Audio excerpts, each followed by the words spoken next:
If you've ever wondered, am I doing enough at work, in your relationships, as a parent, or just as a person? You, of course, are not alone. So many of my clients feel like they have to prove their value through performance, productivity, or being good enough for someone to love or respect them. Today, we'll explore the difference between self worth and self esteem, the signs that your sense of worth has become transactional. I'll explain what that means, and 5 practical ways to break this pattern and start living from a place of grounded, unconditional self worth. Today, you'll learn why love should never be a job interview. So stay tuned. Welcome back to the podcast. Wonderful to have you here. And what do I always say when I start? I got a great one for you today. This is, it's just interesting that there's certain things that get trending, so to speak, with my clients or in my online One Love community or somewhere else. And it's like same people, different people are asking me the same question. So I always know when it's time for an episode to go deep on something. And we just have a few episodes left of this season, season 7. Thank you for listening and following and leaving reviews. If you haven't yet, please do. I wouldn't be doing this without you. So just so grateful. All right. So let's first talk about self-worth versus self-esteem versus performance identity. Yeah, those are yes.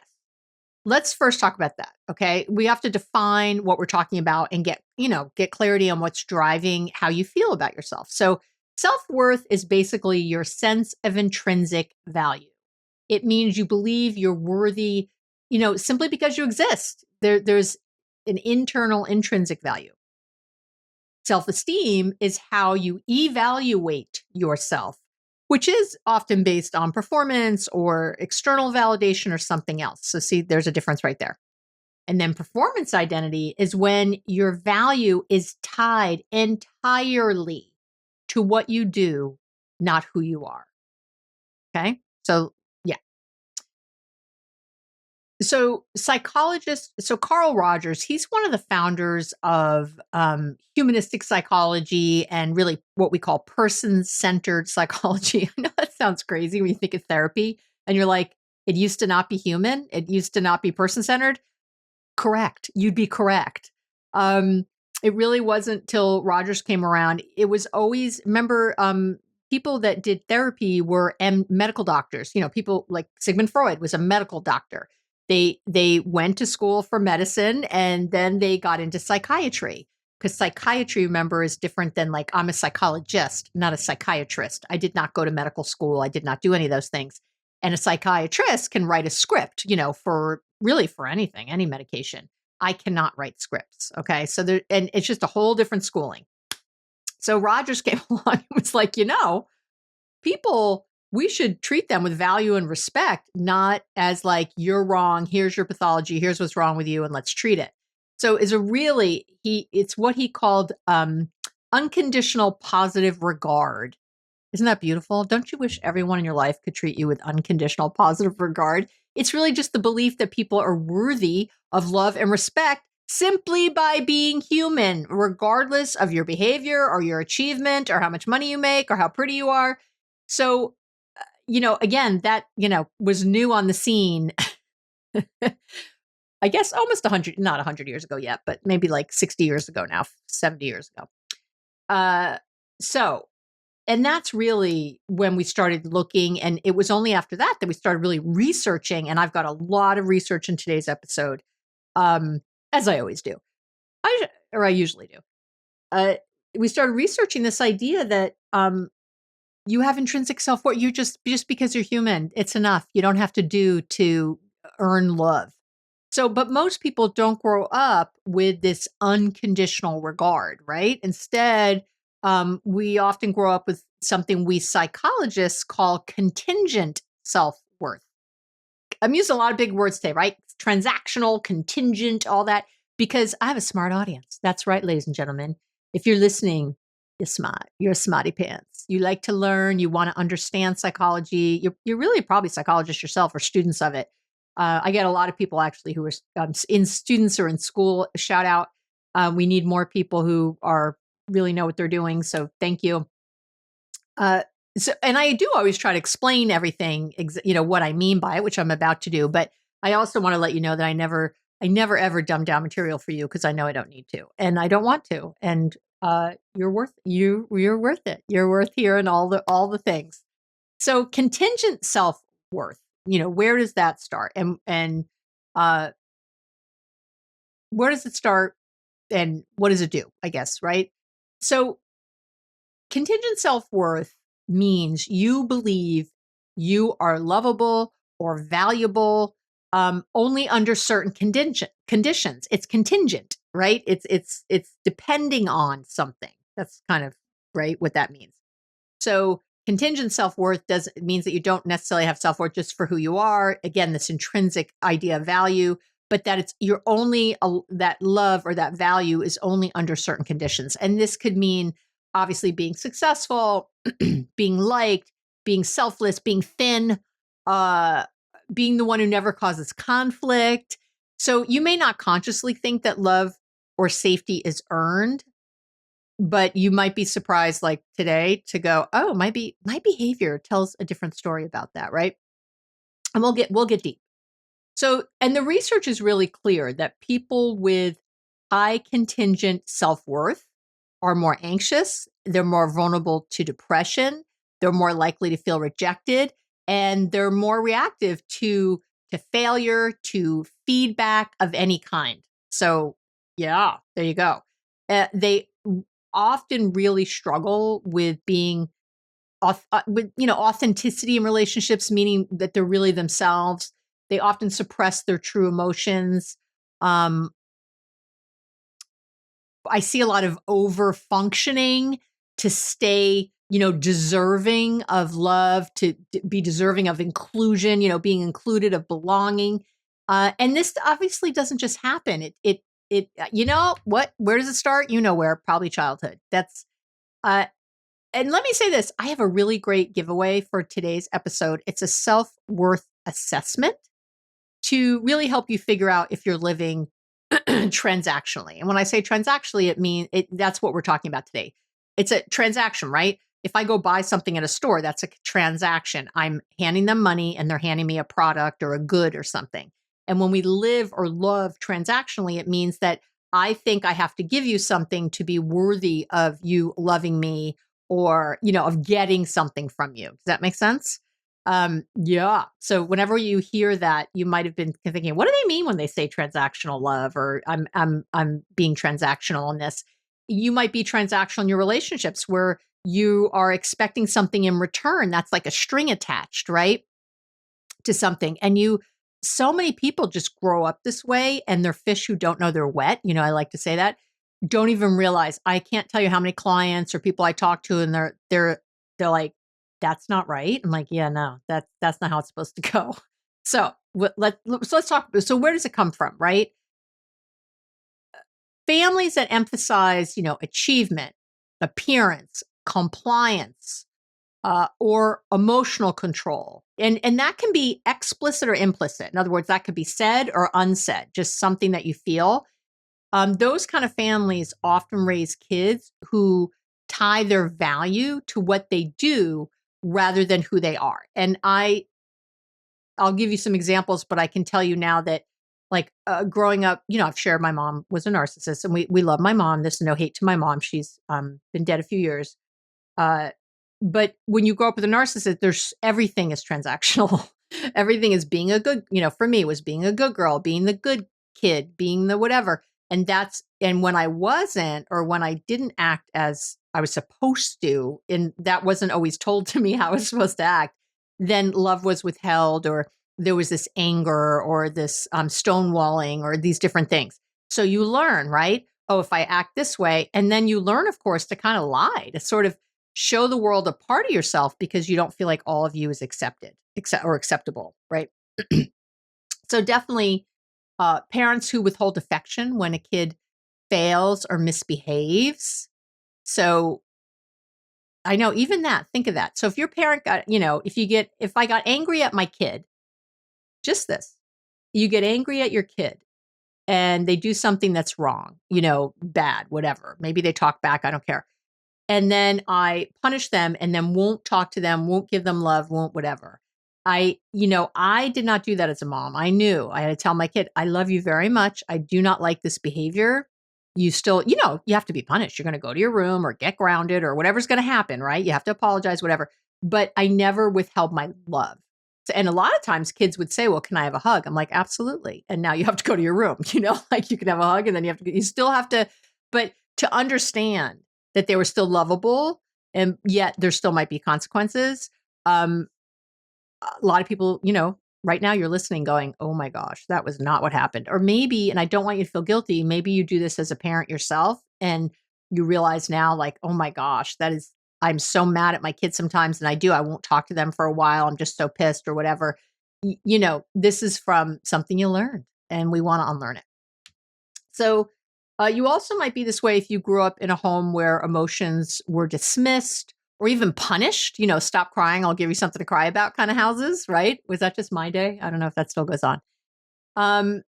If you grew up in an environment where like love or approval was conditional on success, right? I'm proud of you because you got an A. And if you don't get an A, if you even got a B sometimes, then, I don't want to talk to you. You don't know how to succeed. You're never going to get anywhere like that. The real and somehow again, it was withheld or you were made to feel bad or wrong that you weren't getting an A or doing the right thing or the captain of the football team or whatever it might have been. It also can happen with families where caregiving or responsibility is overly placed on the child. We call this parentification when a kid acts more like a parent. Those kids, it becomes really problematic. And I will tell you that the more kids you have in a household, the more this is a problem. Okay. Very, very much, but I'm not going to get into that today. All right. So, and in particular, I would say, excuse me, I burped. Sorry. Excuse me. In particular, I would say that, so there's, there's research on parenting styles that shows that authoritarian parenting, which means it's high in control and low in warmth, okay, that's where we see a lot of this. So high in control, low in warmth, and any kind of parenting where there's a lot of conditional regard are strongly linked in the research to increase contingent self-worth in those kids. It doesn't, right? You don't have to be Freud to figure that out. That's going to, link together. So if you had parenting that was very authoritarian, but there wasn't a lot of warmth, I was, usually what we do is like, there's like a picture on top, like a square and and it's cut into fours, right? Like four, a line in the middle and a line through this, horizontal and a vertical line. So up top, you have authoritarian and permissive. Those are the two kinds of parenting. And then you have warm and cold. And when you can kind of draw like into the boxes, right? If you take the authoritarian parent and link it to the cold, right? Authoritarian cold, which is what we're talking about, you're going to get this problem. Authoritarian warm is linked to really great outcomes for kids. Obviously not too authoritarian, but I worked hard to stay there. So there's rules. It's very clear. There's a bedtime. There's a this. There's a that, and there's a lot of warmth and love. Permissive parenting. So you could be very permissive, allow your kid to do anything, and cold, like really that's just a totally disconnected parent who lets them do anything, but really has no regard for them. Isn't involved in their lives almost at all. And you can have very permissive and very warm, which is also linked to really poor outcomes. Think about that. You're really permissive, and you're really, really loving. Those kids, I say with love, often end up spoiled and entitled and have other issues. Okay, I know. So you want to lean, if you're a parent, towards authoritarian warm as much as you can. So just keep that in mind. But anyway, and especially in regards to this, to this contingent self-worth in kids, you really don't want that. So, and even, I want to say clearly, well-meaning praise, even that can reinforce performance-based, identity in a kid. A kid who's constantly told, you're so smart, it's a problem. Instead of, you worked hard on that, I'm so proud of you. It's not, I'm proud of you, you got an A. It's, I'm so proud of you, you worked really hard on this. You did a lot of work for this. And, when there's that, they really grow up believing, again, their worth hinges on them being exceptional, so smart, so beautiful, so talented, so athletic. So I did an episode a while ago, I'll link to it, on Carol Dweck's work. I love saying her name, Dweck, because I always feel like I want to say you wascally wabbit. Carol Dweck's work, she's at Stanford now. She used to be at Columbia. She wrote Mindset, which I think is the most important parenting book anyone can ever read, even though it's for parents, teachers, coaches. I think it says something like that in the subtitle. Her work with fixed and growth mindset, you should check that out. And you can check out that episode. I'll link to it for much more information on this if you're really into the parenting part. But I talked about it having a growth mindset, just for having really getting out of a victim mentality, right? So I did a whole episode on that. And again, I'll link to it. So I've come to believe that contingent self-worth is a result of a lot of factors. But the way I describe it to my clients is that I compare it to what happens to puppies. Okay. And I'm in no way trying to tell you you're like a dog. Okay. I want to be really clear, but I found that this metaphor really works for people. And I don't find it surprising that this animal that most people love has a very similar thing. So let me just explain it. So puppies have fear imprint stages, or what they call sometimes fear weeks. And puppies go through two distinct kind of fear periods during early development. And what's a fear period? What is this? It's a window of heightened sensitivity where a negative experience can leave really a lasting emotional and behavioral imprint on the dog. Kind of like wet cement that hardens with whatever gets stuck in it, right? That's what happens. So fear period 1 I think it's 8 to 11 weeks. I should know for sure. I'm 99% sure it's 8 to 11 weeks. My puppy people out there, let me know. And this coincides with when puppies are often first separated from their litter, right? And they're sent to their new homes. And a lot of people won't give puppies away in those weeks. They wait till they're 12 weeks old, or they do it right at 8 weeks before it starts so that the dog is really protected. They're not in some, right? Because, so, they're adjusting to new people, smells, sounds, and anything that's scary during that time, a loud bang, a rough interaction with the dog, a vet visit gone wrong, it becomes hardwired as a fear response if it happens during those weeks. So if a dog, let's say a puppy maybe gets bit by another dog at week 9, if they're in their fear week somewhere in there, they might be afraid of other dogs the rest of their lives. It's like, again, the wet cement. You can't untrain it. And the second, they have another fear period around 6 to 14 months, which really overlaps with their adolescence. And I got to tell you, I think people are the same. I think, they're just very young, and then things can happen. And then during the teen years, things can happen that have lasting results. And just like with some adolescents, I think the puppies can look kind of grown, but they're still neurologically immature. Think about how many kids, are tall for their age or something. They seem older and then they're not. And all the or young girls who seem more developed or look older than they are and are getting all the sexual attention when they're like 10. You know what I mean? Yeah. Really bad things happen. So again, if something happens during those weeks, they may suddenly become fearful of things they previously tolerated. So they got through the first fear weeks, right? But then something happens in that second fear period, strangers, could be a hat, garbage can, someone walking funky. And because the amygdala is running the show, and they're building these sort of long-term emotional, like templates, for lack of a better word, right? Based on how safe or unsafe the world feels. And people do it too. And so fear periods in these puppies really shape their social confidence, their emotional regulation, just like early experiences in humans, right? Shape our contingent self-worth. It's amazing. And puppies, and I would say people, in those fear periods need consistent, safe, attuned caregivers to reassure them, to give them love. Otherwise, you learn the world's dangerous and I have to fend for myself. Yeah. Humans in childhood, right, need the same. When a child is in emotional distress, right? Let's say they're scared, they're sad, they're ashamed, and their caregivers ignore them, punish them, withdraw love. A kid is going to learn my emotions are a threat to connection, and I have to perform to be accepted. Are you hearing me? Oh yeah, pregnant pause there. That's right, because I dropped the mic. No, I was kidding. I'm not going to drop my mic. It's very expensive, my microphone. So fear periods are biological vulnerability windows. That's right. That's what they are for puppies and for people. I want you to think about it because, again, it's biological vulnerability because it gets hardwired in. So, what happens during those windows becomes internalized. It's like a blueprint for safety, a blueprint for love, for belonging.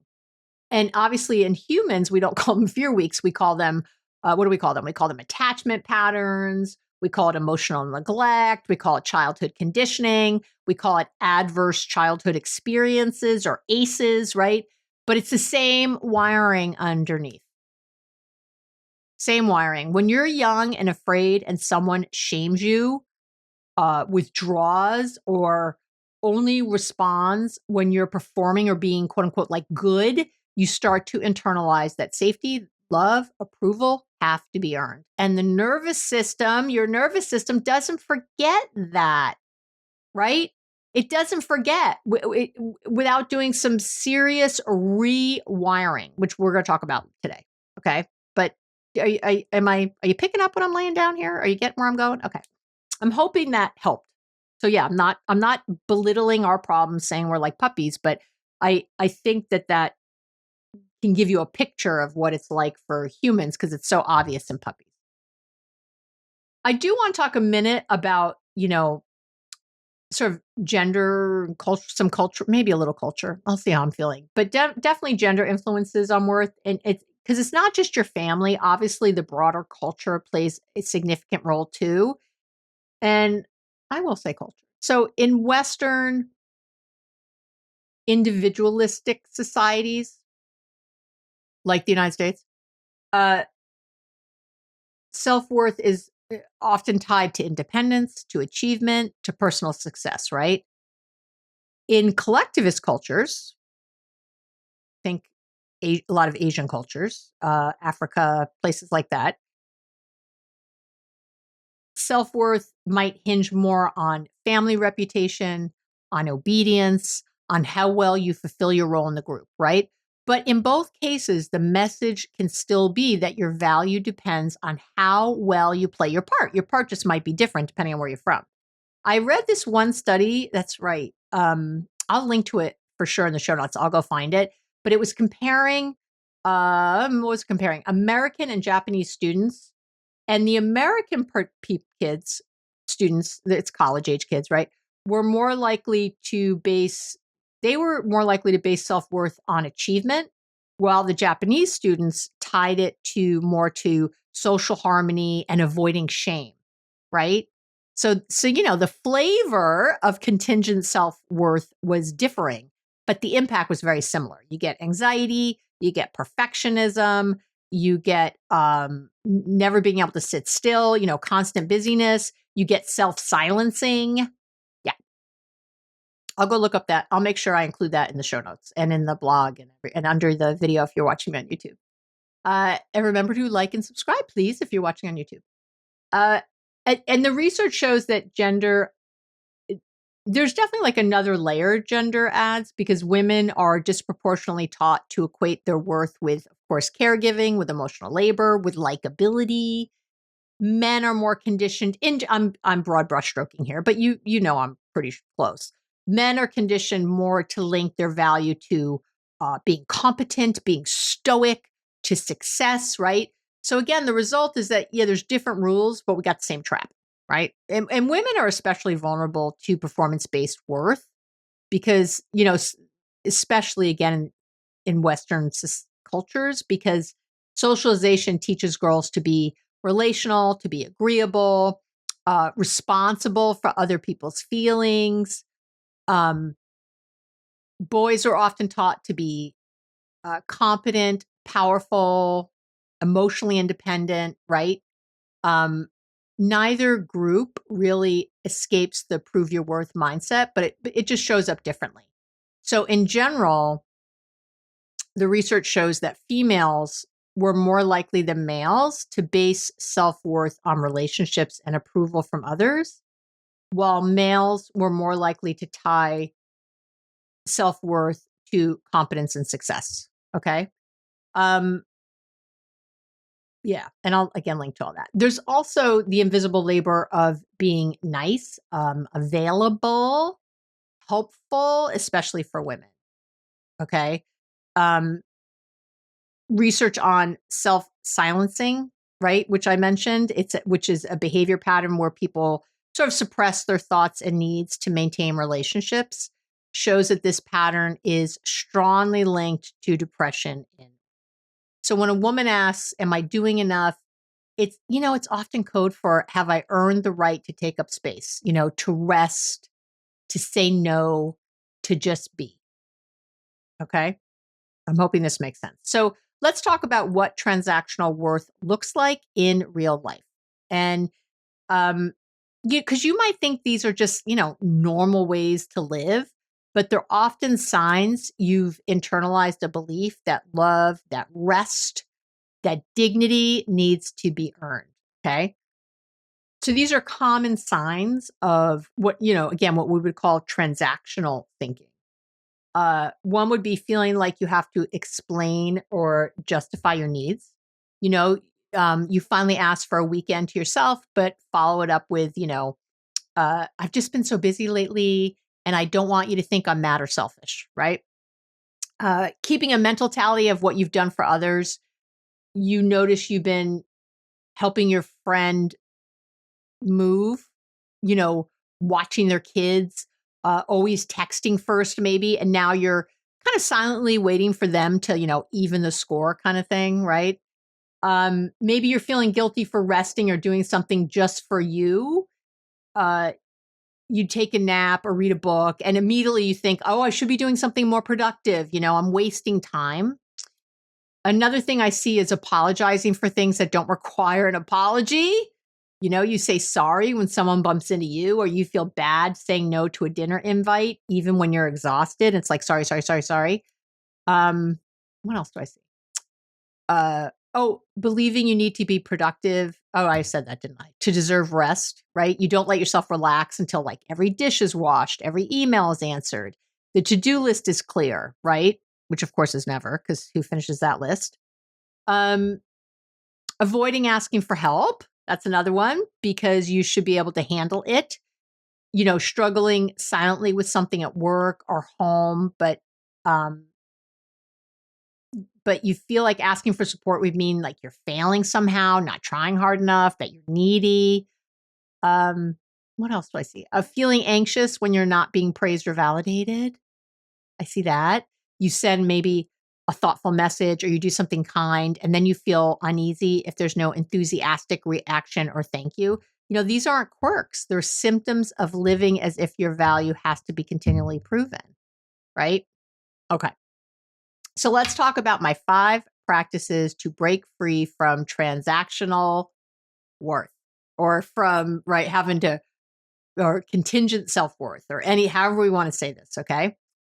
And this is, to me, how you shift from proving to them to trusting. You're going to move from earning to owning your worth. That's what we're trying to do here. So number 1 definitely is practice receiving without repaying. So you're just going to practice this. Most people are deeply uncomfortable, right? Deeply uncomfortable receiving anything without feeling like you have to give something back.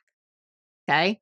So you want to try things like, my favorite, what I practice a lot, because I fall in this category, is when someone gives you a compliment, just say thank you and shut up. That's it. Don't downplay it. Don't ignore it. Don't whatever. I also put my hand over my heart to really make myself feel it.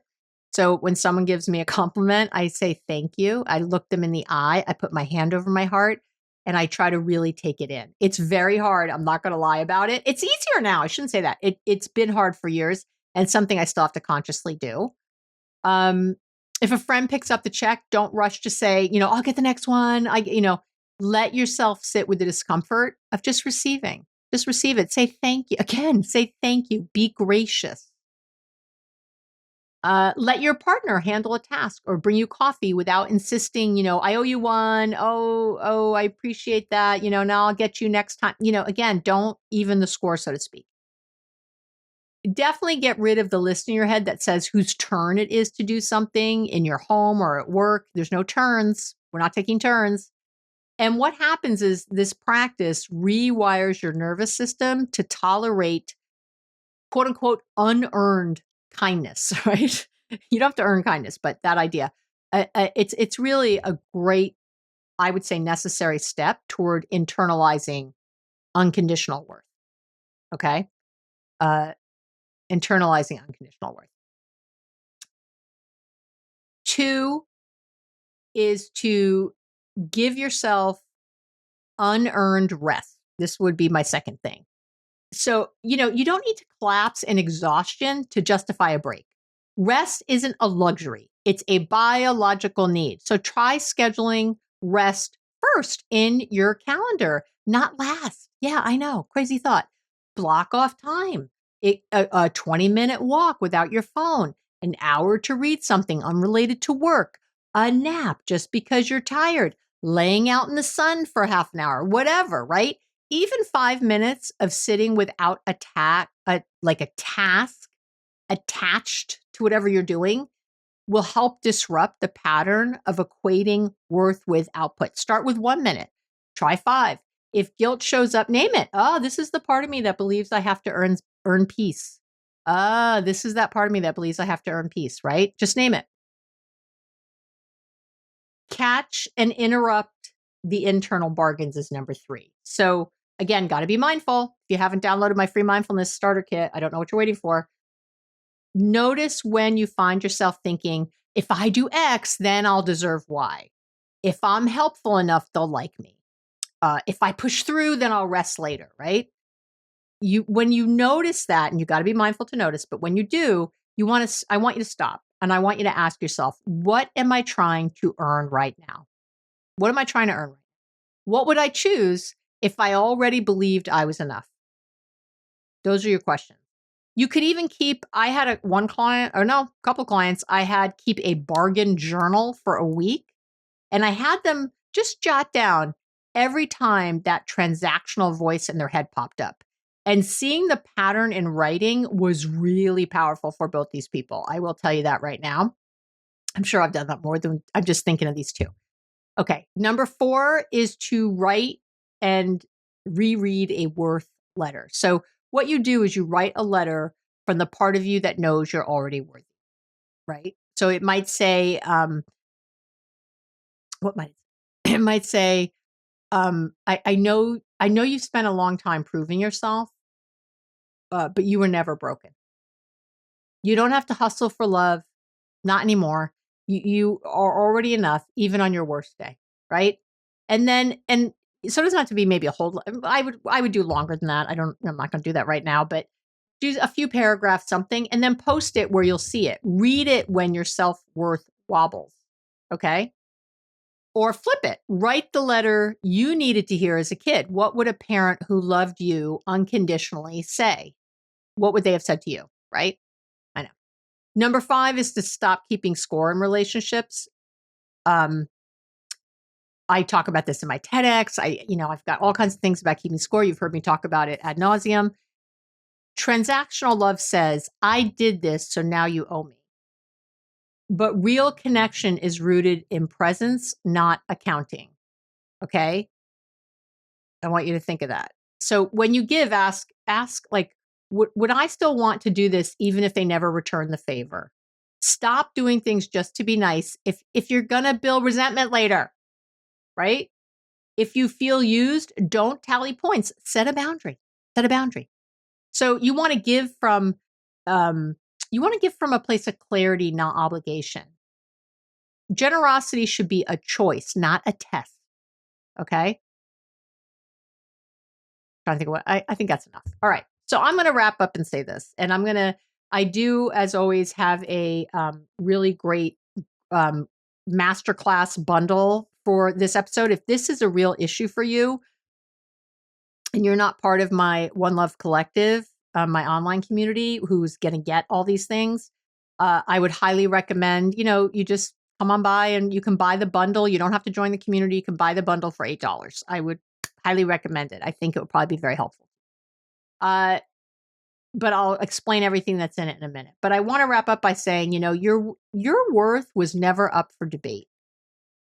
Okay? It was never up for debate. Your worth isn't based on what you produce, how much you give, or who approves of you. It doesn't spike when you over deliver, and it doesn't disappear when you rest. You were born worthy. You don't have to prove it. You don't have to prove it. You only have to believe it.